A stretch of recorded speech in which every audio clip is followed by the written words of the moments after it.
Good morning. Just on my pre-walk with the dog before we step up the pace and a coffee.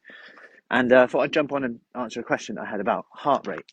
It's on like every watch monitor. You can also, your phone does it now, I believe, as well. Yeah, it does actually. I've done it before. And they were like, I have no idea whether to use it or to make the most of it or to just leave it. Do I need it? Get your bum through. Come on, Dory can still fit through there. Now I'm stuck in a bush because she's not moving.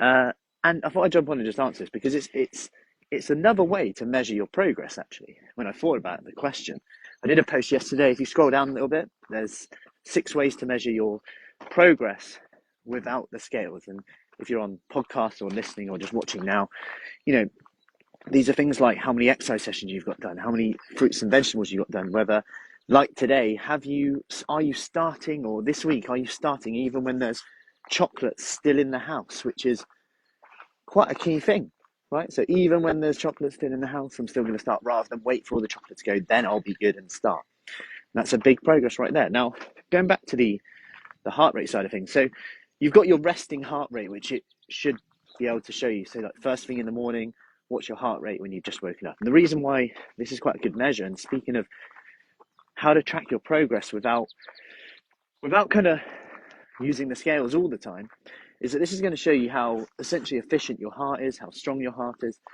They say below 60 is good, like athlete-like, but it can also be, if you have symptoms of that, a potential indicator of something else.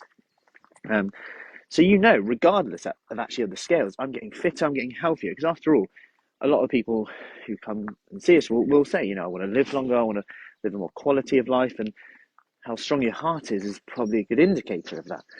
So that's one use of it right there, which you can do pretty easily. You should be able to find your resting heart rate on that. Now, you can go one step further with this and find your max heart rate.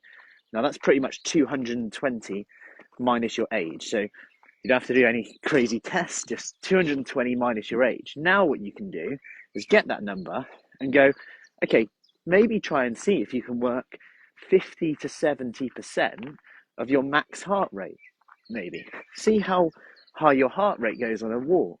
Like, is it 50% when you're walking? How do you feel when you do that? Now you can start to maybe look at, I'm going to see if I can get to 70, 80% today.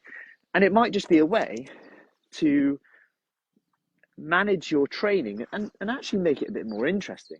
See your progress with your training session. Yeah, I pushed myself today.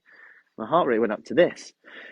However, there's always a however. We can easily get focused on then those numbers and forget that actually when you do things like resistance exercise, your heart rate is going to be a bit up and down when you're doing it.